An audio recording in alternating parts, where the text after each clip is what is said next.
हाँ, अब साइनिंग नहीं है बोर्ड पर। अब इत्मीनान से आप पढ़िए।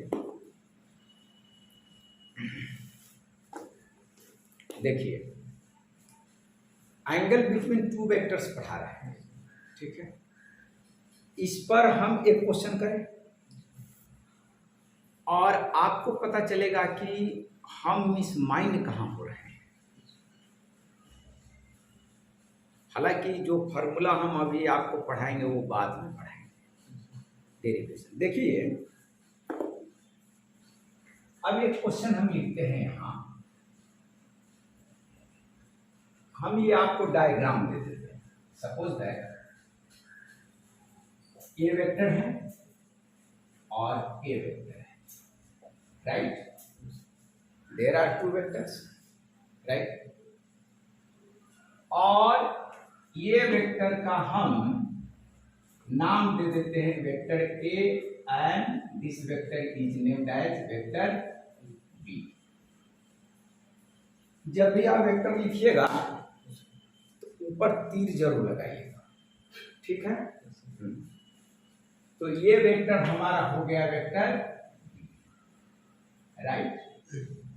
इसका थोड़ा सा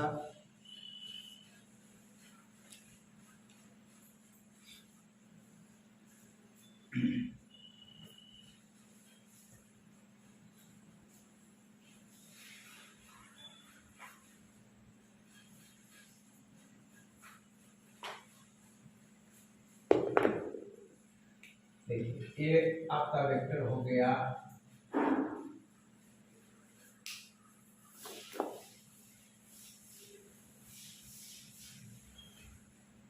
क्या बात है, लिखा नहीं जा रहा है। चलिए यहीं पर नाम दे देते हैं। अच्छा, यहाँ थोड़ा सा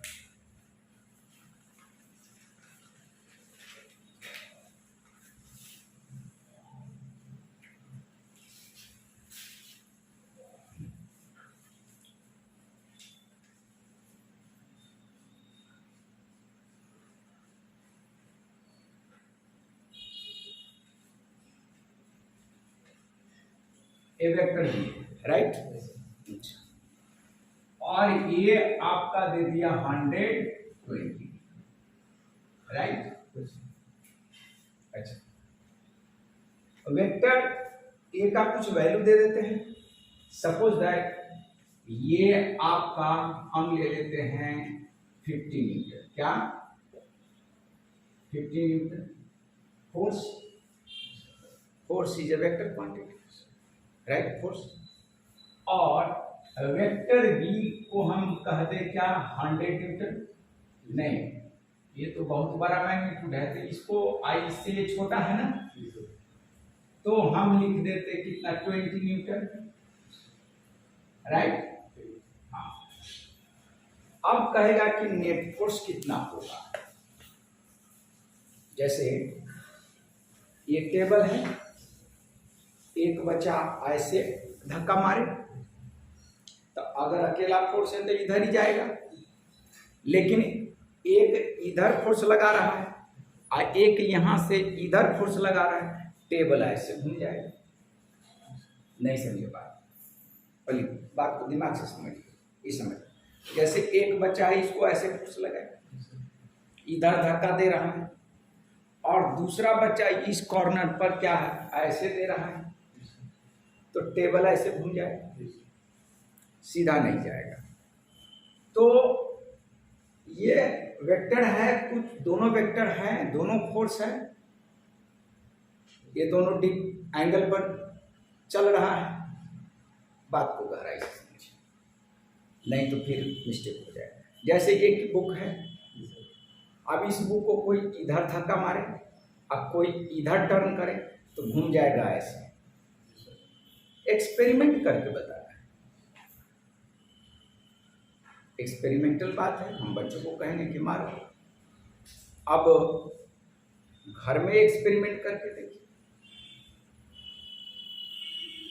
तो वो अगर अलग अलग फोर्स है, अगर दोनों बच्चा इधर ही अगर मार रहा है धक्का तो टेबल इधर चला जाएगा, है ना। तो फिजिक्स में जो है ना linear motion, motion in plane, motion in 3D, motion in 2D, motion in 1D, इसकी चर्चा हम करेंगे। अब आपका क्वेश्चन है, लिख दिया है फाइंड, तो मार्कर में इंक नहीं है उसको अलग रखते हैं। हाँ, फाइंड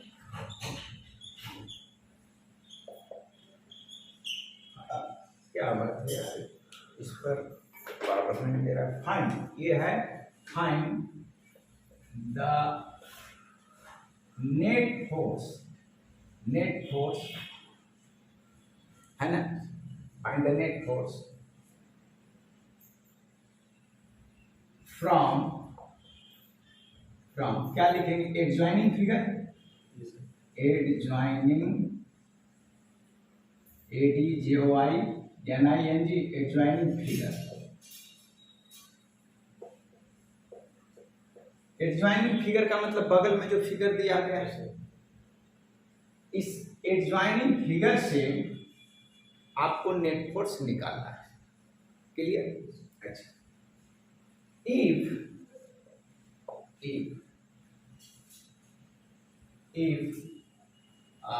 resultant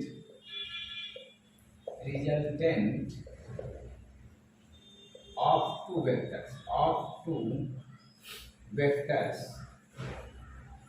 ठीक है, vectors is given by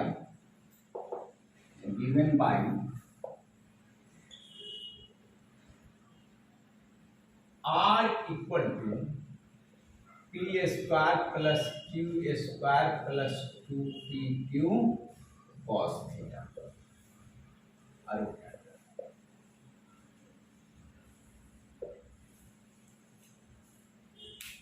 ये फार्मूला हमने लिख दिया, ये फार्मूला का डेरिवेशन अभी करना बाकी है,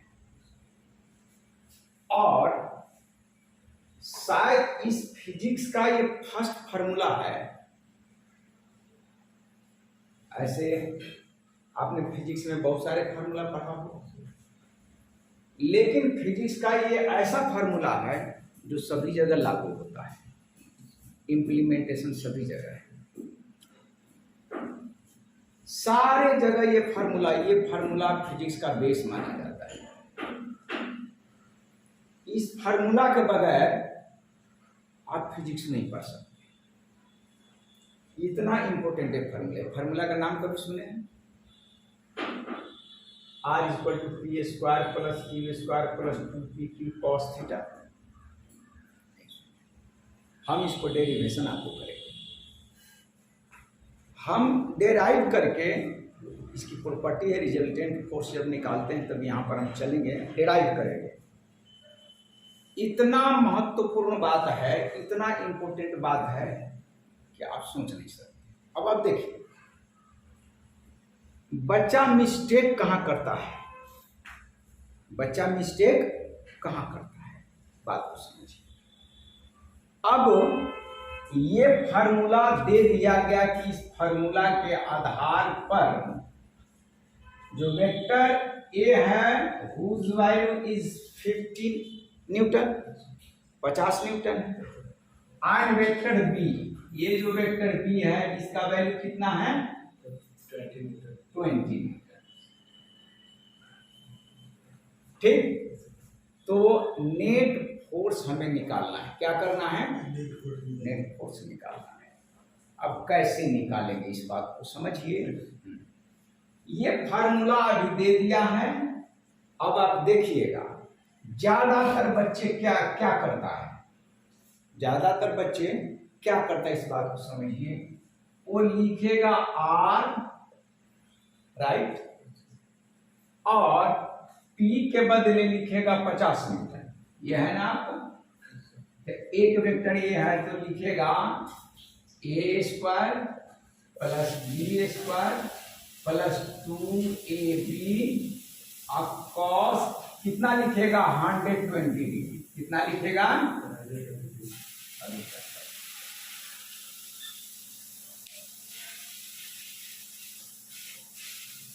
ये थीटा क्या है, कॉस ये एंगल बिटवीन टू वेक्टर्स। बच्चा इसको 120 यहां पुट करेगा, ये थीटा के बदले थीटा यहां 120 लिखेगा, राइट। अच्छा, अब इसमें क्या करेगा, 50 square plus 20 square plus 2 into 50 into 20 into cos 120 का वैल्यू कितना होता है याद है?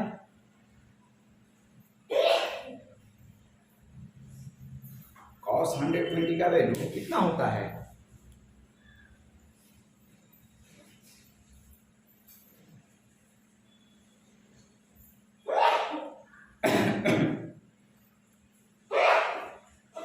क्या बात है, इधर शिक्षा कर रहे हैं।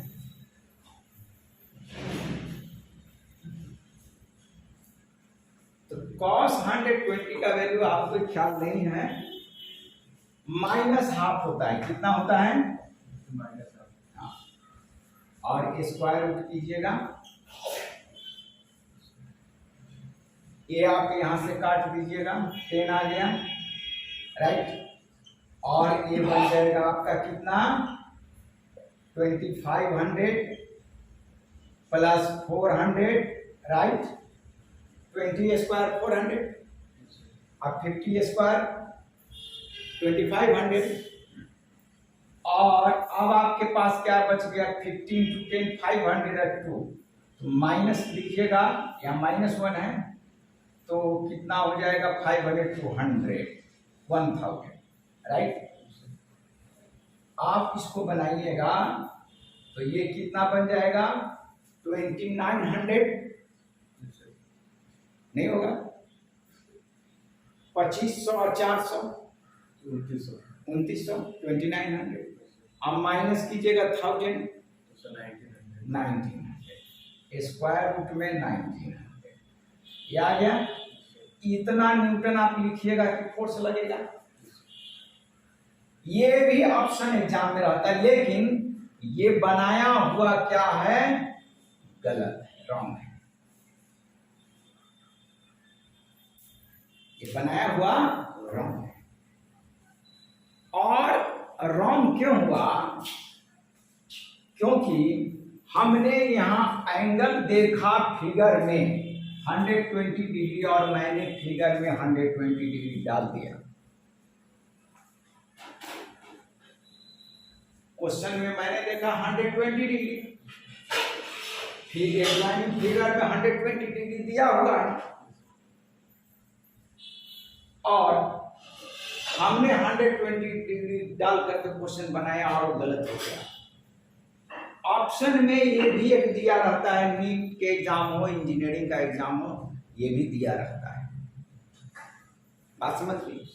अब आप देखिए, इसी को आप लिखिएगा R, ठीक, जो नेट फोर्स है, नेट फोर्स है। अब इसमें वैल्यू पुट करेंगे क्या, 50 50 स्क्वायर ए स्क्वायर प्लस 20 स्क्वायर अब प्लस 2 इंटू 50 इंटू 20 इंटू, और यहां पर cos 60 डिग्री देंगे हम। क्या देंगे, cos 60 डिग्री। आपने यहां cos 120 दिया, क्योंकि क्वेश्चन में 120 डिग्री मेंशन है, दिया गया है, लेकिन वेक्टर ए और वेक्टर बी के बीच का एंगल जो है वो आपका 60 डिग्री है, नॉट 120 डिग्री। ये आपको मिस गाइड करने के लिए, मिस अंडरस्टैंडिंग मतलब नहीं आप बातों को समझे, इसके लिए दिया गया है। लड़का इस 120 मानकर बना देता है। फिजिक्स में दो वेक्टर के बीच का एंगल जानना और मैथमेटिक्स में दो लाइन के बीच एंगल जानना, दोनों में डिफरेंट है। क्या है, डिफरेंट है। एंगल बिटवीन टू लाइंस एक अलग बात है, और एंगल बिटवीन टू वेक्टर्स एक अलग बात है। समझ रहे हैं? हाँ, तो ये कैसे होगा 60 डिग्री, बात आप बताइए। इससे पहले हम बताए थे। अब देखिए दोनों का हेड पकड़ के आगे खींचिएगा, बी को भी आगे खींचिएगा, ये इधर गया और ये इधर गया, तो टेल ऐसे जाएगा, टेल आकर यहां मिल जाएगा। नहीं समझे? तो अभी मैं यहां पर बना देता हूं ये फिगर। ये क्या है, ये ऐसे भागेगा, वेक्टर ए हेड पकड़ना है, और बी वेक्टर ऐसे भागेगा। देखिए, और शुरू वाला केस क्या है, हम डॉटेड दिखा देते हैं, ये है, और शुरू वाला केस आपका क्या है, डॉटेड है, ये ऐसे है ना। ये वेक्टर आपका बी है, ये वेक्टर आपका ए है, और यही एंगल आपका 120 दिया होता है। ये वाला एंगल कितना होगा, 60 होगा ना, लीनियर पेयर से। और जब आप कीजिएगा तो ये 60 नहीं हो जाएगा, क्योंकि ये लाइन और ये लाइन पैरेलल हो गया, तो ये और ए कॉरेस्पॉन्डिंग एंगल्स, अब कॉरेस्पॉन्डिंग एंगल्स इक्वल है, so angle between two vector यहां पर क्या हो जाएगा, 60 डिग्री, नॉट 120। जब तक आपको फिजिक्स में, अब आप कूलम्ब्स लॉ का बहुत सारे हम क्वेश्चन आपको बताएंगे, कूलम्ब्स लॉ में बहुत सारे क्वेश्चन आपको, माने सारे जगह ये आपको आएगा। So angle between two vectors, जब तक कंसेप्ट क्लियर नहीं होगा तब तक आप फिजिक्स का एक भी क्वेश्चन नहीं बना सकते। और इसीलिए एंगल बिटवीन टू वेक्टर्स पर हम बहुत काफी लेक्चर देते हैं कि ये बात समझना बहुत जरूरी है, बहुत जरूरी है ये बात। अब आप समझिए, अब आप न्यूमेरिकल क्वेश्चन बनाइएगा, अगर cos 60 डिग्री डालकर बनाते हैं तो आपका क्वेश्चन का आंसर जो है ना सही होगा। लेकिन विद्यार्थी कभी नहीं सोचता है कि भाई ये 60 डिग्री, वो कहेगा क्वेश्चन में 120 है दिया हुआ फिगर में, और 120 दे करके सोल्व कर देता है, मार खा जाता है। अब आप देखिए इसी को,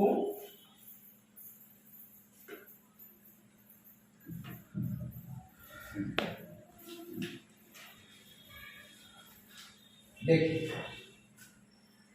अब ये आपका 2500 प्लस 400 राइट, और प्लस ये आपका कितना हो जाएगा 2000, 1000, 2000 आ गया 2000, और multiply cos 60 half, 10th class में पढ़े होंगे, हाफ आ गया, ये आपका क्या हुआ 1000 है, और आपका क्या बन जाएगा 2504, 2900 और 1000, कितना बच गया 3900। और ये भी ऑप्शन रहेगा, ये आंसर आपका सही आया, और जिसको आप 1900 कहे वो गलत है। तो हमें इस, अभी मैं इस फार्मूला को डिराइव नहीं किया है, सिर्फ मैंने इस बात को बताया कि इस फार्मूला को आप अभी फिलहाल सही मानिए, इस फार्मूला को अभी आप सही मानिए, तो हम कैसे इस बात को सॉल्व करेंगे।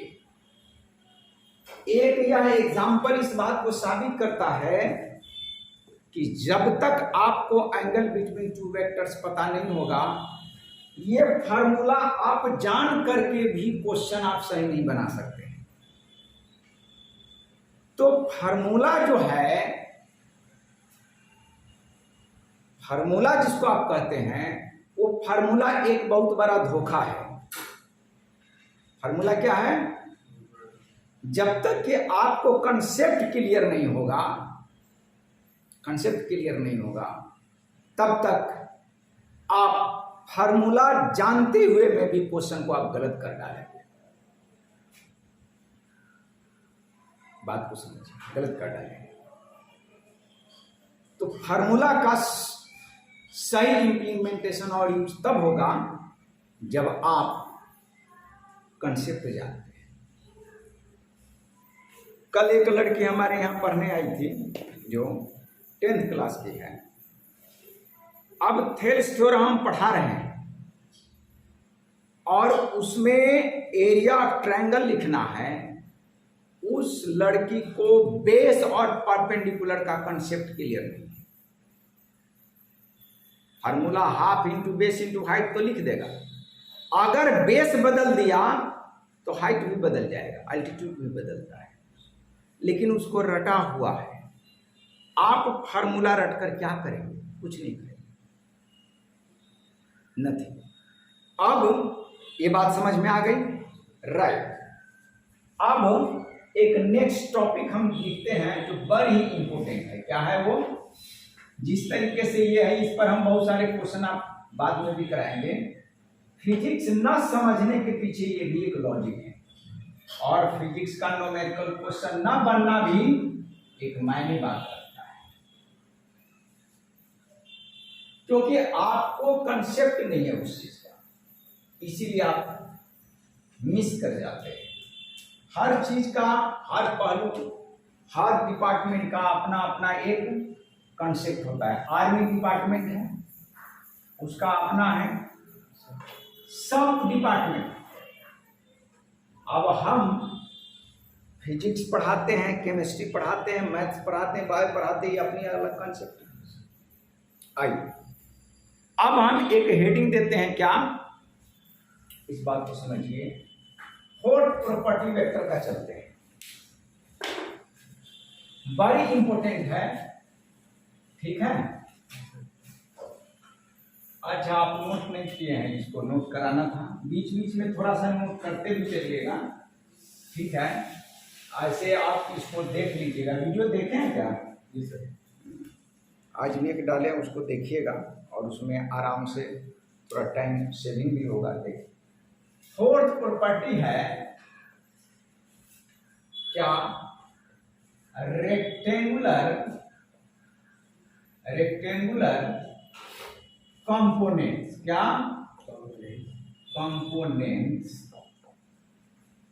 Of a vector.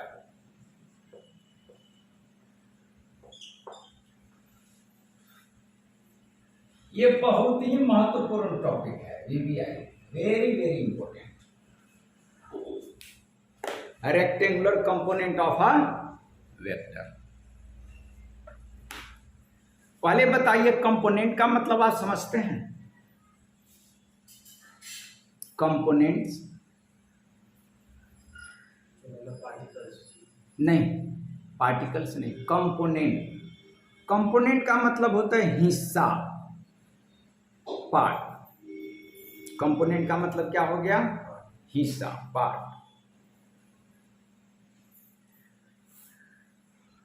अब कंपोनेंट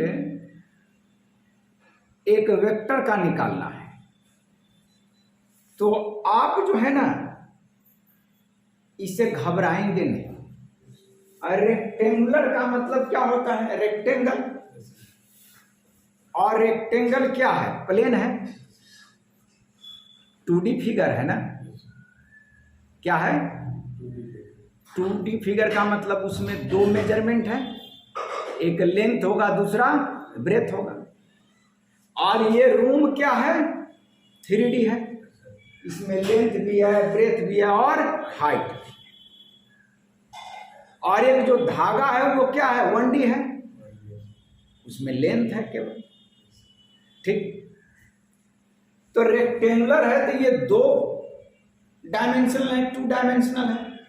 अच्छा, तो 2 डायमेंशनल फिगर में एक वेक्टर रखा गया है, और ये आप कहेंगे कि भाई इसको समझे कैसे? आसान भाषा में ये चीज आप पढ़ करके आए हैं 9th क्लास में, 10th क्लास में, बड़ी आसान भाषा में पढ़ कर आए। और वहां पर उसको कोऑर्डिनेट ज्योमेट्री के नाम से जाना जाता है। क्या? हाँ, अब याद मैं आपको थोड़ी सी बात को दिला देना चाहता हूं।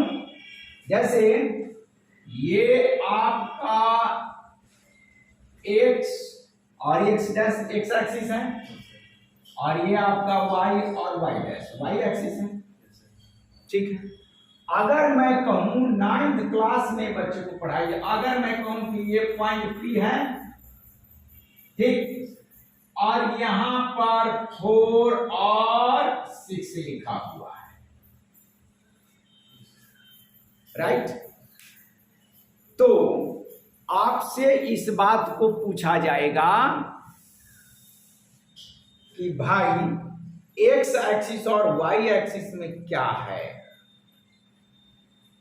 P is the point in X and Y, ये फर्स्ट क्वाड्रेंट है, आप बोलते हैं ना कि P फर्स्ट क्वाड्रेंट है, ये P point is in first quadrant, this is in second quadrant, this is in third quadrant, और ये आप क्या बोलते हैं, फोर्थ क्वाड्रेंट।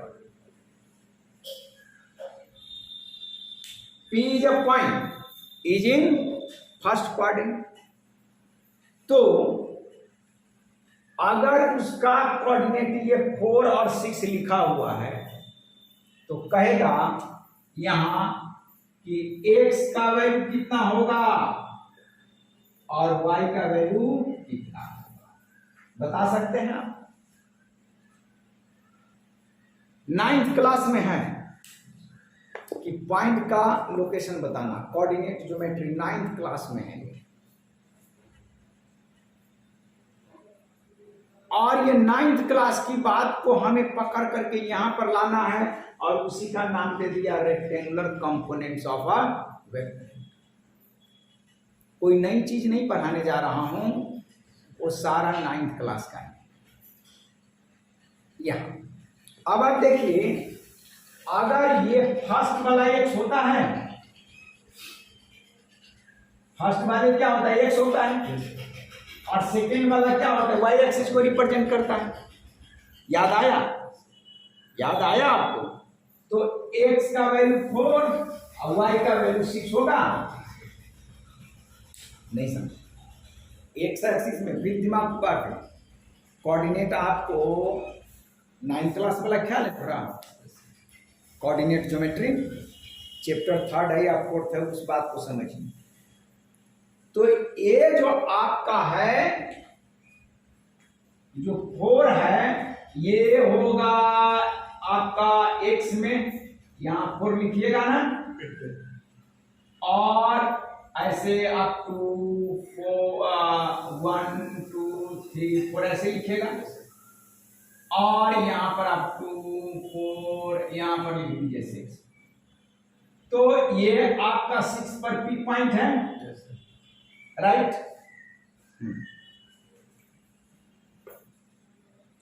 P पॉइंट आपका 6 पर है, और ये 4 ऐसे ही ना बनाते हैं। अरे x 4 दे दे, y दे दे, तो आप P ऐसे लिखेंगे, और अगर P ऐसे दे दे तो आपको x का वैल्यू और y का वैल्यू आपको लिखा होगा ordinate and abscissa, ordinate and abscissa. ख्याल आया? दो नाम है, ऑर्डिनेट एंड एब्सिसा। अब दोनों को मिलाकर क्या कहेंगे, कोऑर्डिनेट। तो कोऑर्डिनेट 4 और 6 दिया हुआ।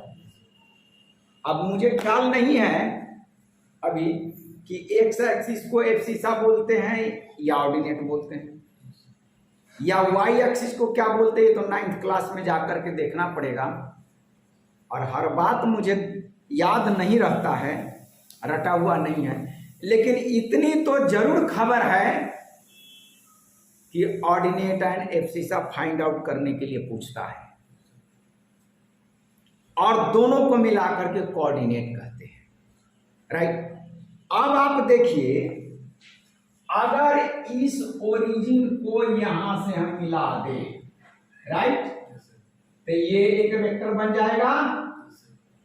और देखिए, तो ये आपका 90 डिग्री पर है, इसके पैरेलल एक यहां पर ऐसे लाइन खींच दीजिए और इसके पैरेलल एक ऐसे लाइन खींच दीजिए। देखिए तो ये आपका रेक्टेंगल बन गया,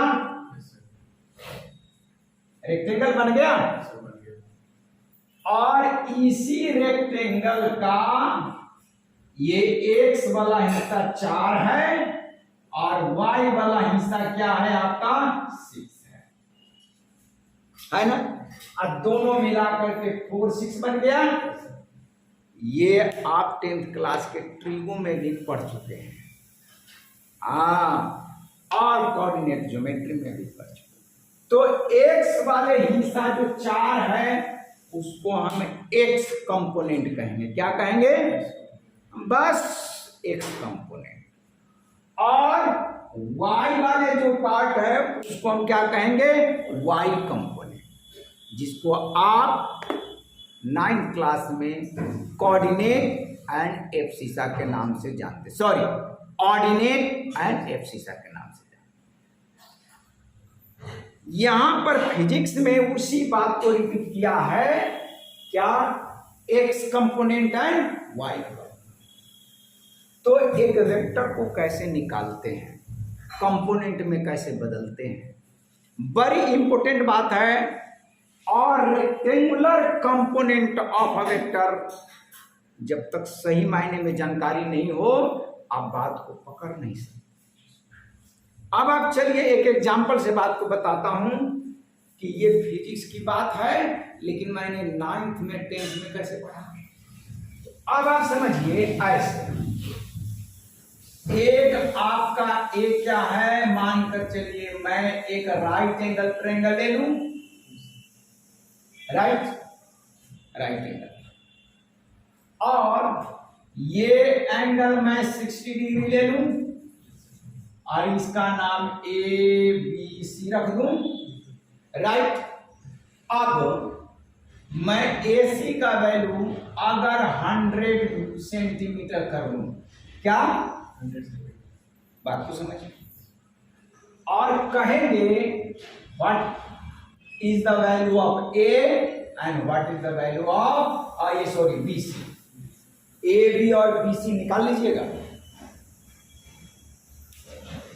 रेक्टेंगुलर कंपोनेंट समझना है। रेक्टेंगुलर कंपोनेंट समझाने के लिए सब एग्जांपल दे रहा हूं कि आपको भय नहीं लगे कि भाई ये फिजिक्स में मैं नई चीज पढ़ रहा हूं। नहीं, नाम बदल दिया, rectangular component of A vector नाम बदल दिया है, लेकिन बदलते हुए नाम को हम चक्कर में नहीं पड़े, बल्कि ये आपने ट्रिगोनोमेट्री 10th क्लास में पढ़ा है। क्या पढ़ा है? थीटा के सामने जो होगा वो परपेंडिकुलर होगा, side opposite to acute angle, जिस पर आप कैलकुलेशन करने जा रहे हैं। कई बार तो बच्चे को एक्यूट एंगल भी समझ में नहीं आता है, बेस परपेंडिकुलर समझ में नहीं आता है, हाइपोटेनस समझ में नहीं आता है। बड़ी विडंबना है कि बच्चे को पढ़ाया कैसे गया है। लोग बोलेंगे मैं तो PhD कर लिया, लोग बोलेंगे कि मैं तो टीचर ट्रेनिंग किया हूं। ऐसे स्कूल में टीचर सब है जिसको पढ़ाने नहीं आता है।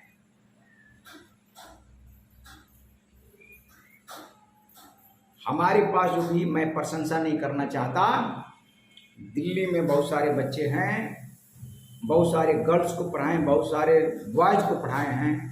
आज भी वो पढ़ाने के दीवाने हमें समझते कि वो सर पढ़ाएं तो दीवाना बनाए। दरअसल बच्चे जो 6th क्लास से मिलता है या 7th क्लास से मिलता है उसको अच्छा बनाता है। 9th 10th क्लास से थोड़ा बनाना डिफिकल्ट होता है। हम हायर क्लास में कोई ज्यादा नहीं पढ़ते, सारे पीछे क्लास को समझते। पीछे क्लास को अगर समझ में आ गया तो आप बात को समझेंगे। हम पढ़ाने जा रहे हैं rectangular component of a vector, लेकिन मैं चर्चा किया यहाँ 9th क्लास के कोऑर्डिनेट ज्योमेट्री, और फिर मैं 10th क्लास के ट्रिगो की चर्चा करके और तब रेक्टेंगुलर कंपोनेंट हम पढ़ाएंगे वेक्टर। अब आप समझिए, ये क्वेश्चन है, यहां 90 डिग्री है, तो हाइपोटेनस हमारा क्या हो जाएगा, AC, और ये हमें 100 सेंटीमीटर दिया हुआ है क्वेश्चन में, बात को पकड़िएगा, क्वेश्चन में 100 सेंटीमीटर दिया हुआ है। हाँ, और थीटा जिस पर आप कैलकुलेट करने जा रहे हैं, ये थीटा ये एक्यूट एंगल है, एक्यूट एंगल के सामने वाला साइड क्या होता है, परपेंडिकुलर, तो ये भी हमारा क्या हो गया, perpendicular, and this is what, ये हमें फाइंड आउट करना है।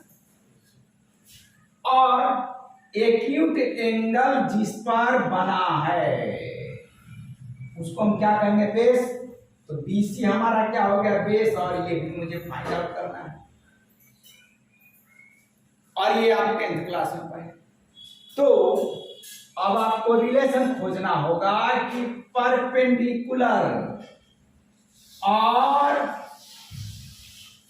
हाइपोटेनस में किसका रिलेशन है, परपेंडिकुलर एंड हाइपोटेनस में कौन आएगा, आपके पास 6 देयर आर 6 ट्रिगोनोमेट्रिक रेशियो है, साइन, कॉस, टैन, कॉट, सेक, कॉसेक, पढ़े हैं?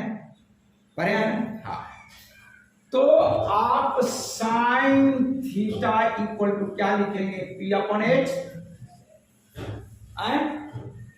और यहां साइन थीटा कितना है, साइन 60 डिग्री लिखेंगे, और परपेंडिकुलर का वैल्यू आपको निकालना ही है AB, और हाइपोटेनस आपका 100 दिया हुआ है, राइट।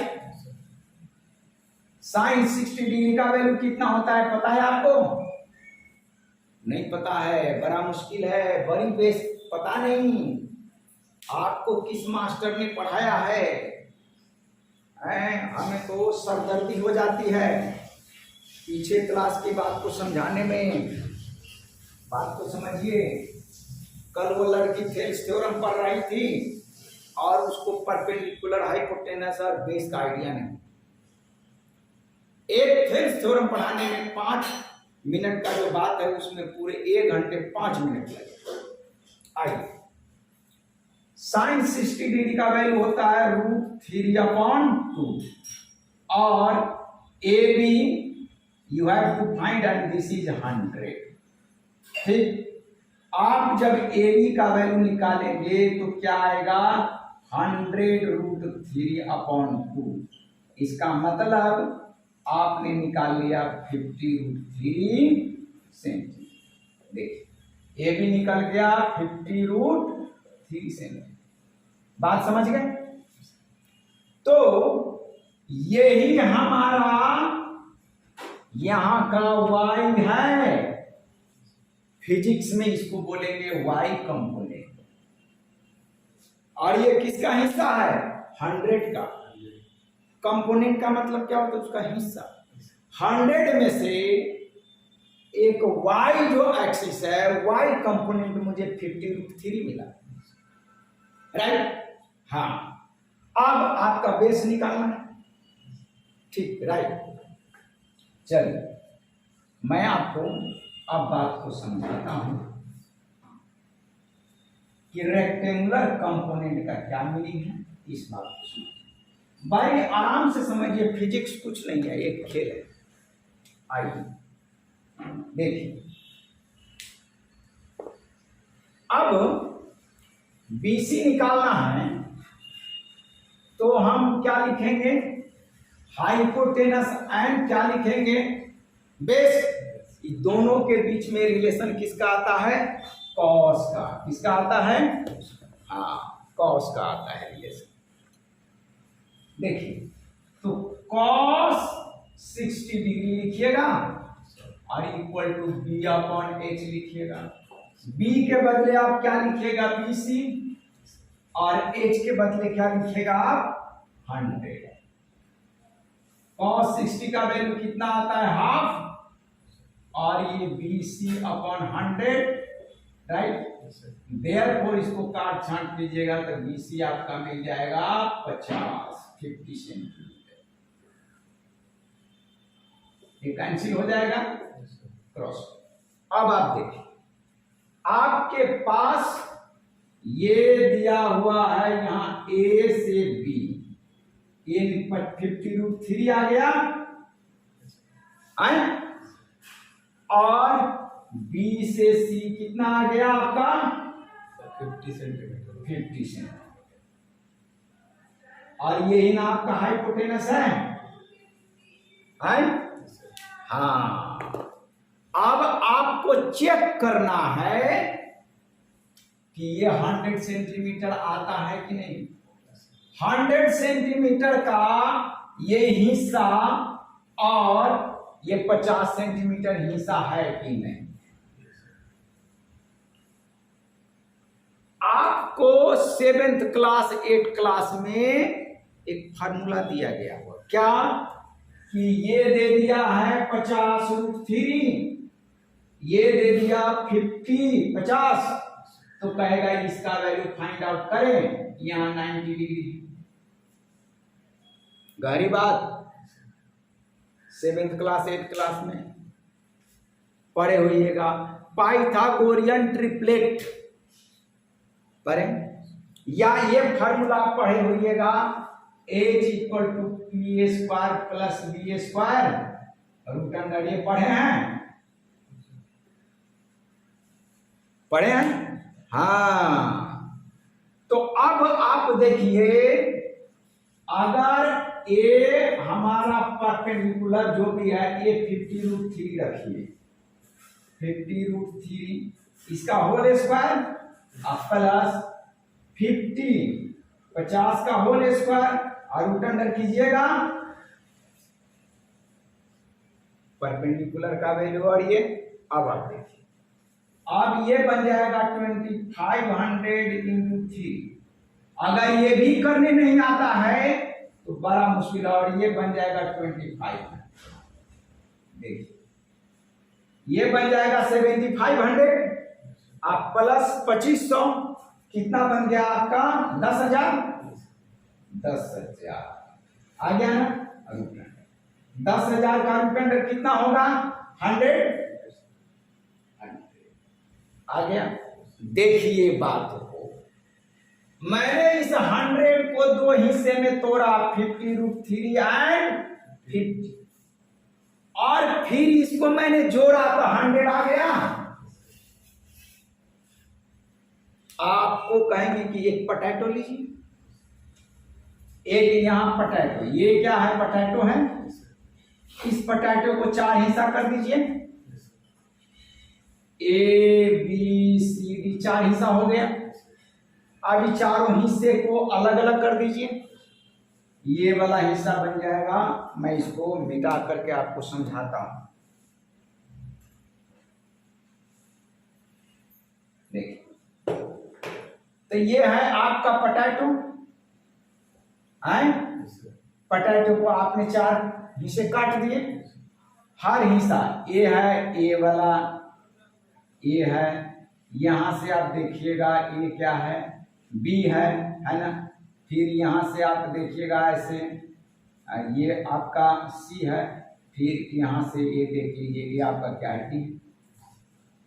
ठीक, हर एक हिस्सा कंपोनेंट कहलाएगा पोटैटो का। क्या कहेंगे इसको, ए पढ़ेंगे कैसे देखिएगा, A is the component of potato, B is the component of potato, C is the component of potato, D is the component of potato। और सभी हमें 90 डिग्री पर ही कटा है ना,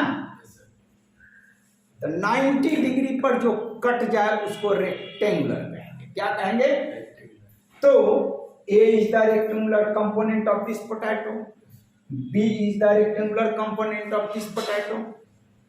Clear? Similarly C and D।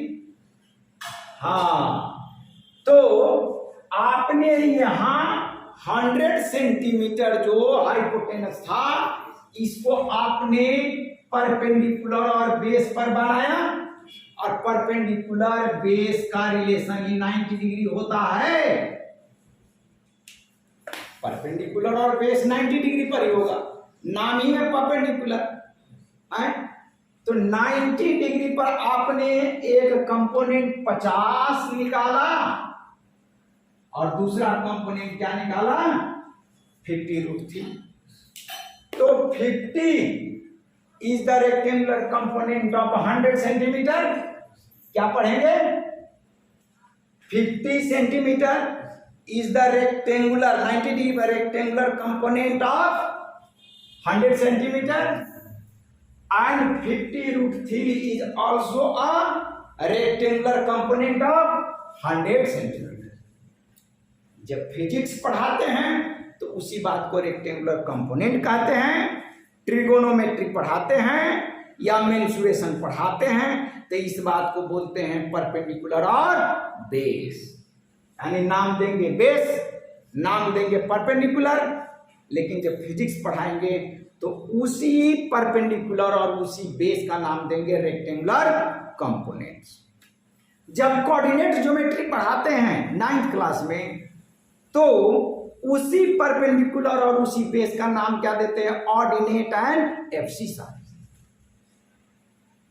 तो rectangular component of a vector का जो हम इंट्रोडक्शन दिए हैं ये कोई नई बात नहीं है, ये आपने ऑलरेडी 6th क्लास में पढ़ा है, 7th क्लास में पढ़ा है, 8th क्लास में पढ़ा है, 9th क्लास में पढ़ा है, 10th क्लास में पढ़ा है। और वही बात सिर्फ क्या है नाम बदल गए। क्या नाम बदल गए। एक मैं गांव देहात में था तो गाना गाते थे, तो एक प्रभु राम थे, बहुत बड़ा गायक थे, तो छोटे छोटे बच्चे थे तो गाना गाते थे। उनको ड्रामा का बहुत बड़ा शौक था और वो गाना भी गाते थे और जाति के चमार थे, लेकिन मांस मछली नहीं खाते थे, वो कंठीधारी थे। खैर जो कुछ भी है, मांस मछली दारू फारी ये तो अपनी शौक की चीज़ें, लेकिन वो कलाकार थे। तो ड्रामा जब हमारे गांव में हुआ तो एक बार गाना वो गा रहे थे, कौन था अभी याद आ रहा है, पीते पीते कभी कभी वो नाम बदल जाते हैं, नाम बदल जाते हैं, वो काम बदल जाते हैं, पीते पीते कभी कभी वो नाम बदल जाते हैं। बड़ा अच्छा, उतना बड़ा सॉन्ग नहीं है। आप किसी को गीत गाने का अलग होता है, किसी को भाषण देने का स्टाइल होता है और किसी को समझाने का स्टाइल होता है। तो हमें समझाने का स्टाइल है, हमें पढ़ाने का स्टाइल है, लेकिन बीच बीच में कभी कभी बातें आती है तो हम उसकी चर्चा करते हैं। तो वो क्यों कहते थे, और दारू का बोतल ले करके और मंच पर झूम करके जब गाते थे कि पीते पीते कभी कभी वो नाम बदल जाते हैं, तो सारे लोग झूम जाते हैं। ढोलक तबला होता, लय होता तो झूम जाते हैं। वह हकीकत बात है कि जब आप पी लेंगे तो लोग आपको दारू वाले कहेंगे, लेकिन नाम तो ओरिजिनल आपका वही है। क्या नाम है आपका? वो तनवीर। तो नाम तो तनवीर ही रहेगा, क्योंकि माँ बाप ने नाम तनवीर रख दिया, स्कूल में सर्टिफिकेट में नाम तनवीर रख दिया। लेकिन जब आप पी करके रोड पर चलेंगे तो कहेंगे दारूबाज है। नाम बदल जाते हैं और काम भी बदल जाते हैं। जब दारू पी लेंगे तो आपका काम भी बदल जाएगा। बात समझ रहे हैं? तो जगह बदल गए तो आपके नाम बदल जाते हैं और काम बदल जाते हैं। तो यहां पर कोऑर्डिनेट ज्योमेट्री में उसी बात को क्या कहा गया, ऑर्डिनेट एंड एब्सिसा, जो 9th क्लास में आपने पढ़ा है। 10th क्लास ट्रिगो में कहा गया कि नहीं वो तो परपेंडिकुलर और बेस है, ठीक। लेकिन जब फिजिक्स में कहा गया तो वही बात बन गई रेक्टेंगुलर कंपोनेंट्स। बात समझ रहे हैं? तो रेक्टेंगुलर कंपोनेंट से घबराना नहीं है। हम पूरे 7th क्लास 8th क्लास में उसको पढ़ चुके हैं, 9th क्लास में पढ़ चुके हैं। तो आज मैंने इंट्रोडक्शन दिया आपको कि व्हाट इज रेक्टेंगुलर कंपोनेंट और उसका वैल्यू कैसे फाइंड आउट करेंगे, और ये रेक्टेंगुलर कंपोनेंट्स और एंगल बिटवीन टू वेक्टर्स, वह फिजिक्स को बहुत ही सुंदर बना देता है। फिजिक्स बहुत ही सुंदर बन जाता है। और जब ये वेक्टर एनालिसिस, वेक्टर की और प्रॉपर्टी हम पढ़ा देंगे, तब आपको कूलम्ब्स लॉ पढ़ाएंगे और उस पर न्यूमेरिकल क्वेश्चन बनाएंगे, तब आपको लगेगा कि अरे यार क्या बात है। अभी 4-5 और प्रॉपर्टी पढ़ाऊंगा। तो आज ये रेक्टेंगुलर कंपोनेंट्स के बारे में समझें। रेक्टेंगुलर कंपोनेंट, तो रेक्टेंगुलर कंपोनेंट है, अब इसका हम डेरिवेशन करेंगे, इसको कैसे वेक्टर में रिप्रेजेंट करेंगे, इसका डायरेक्शन कैसे होगा। अभी रेक्टेंगुलर कंपोनेंट पर हम 2 क्लास आपको लेंगे, क्योंकि फिजिक्स आप 12 क्लास का वैसे नहीं समझे। ठीक, समझ में बात आई? हाँ, आराम से इत्मीनान से सोते समय वीडियो भी देखिएगा, क्या क्या हम बोले हैं, क्या क्या लेक्चर दिए। ठीक है, बात क्लियर? चलिए रख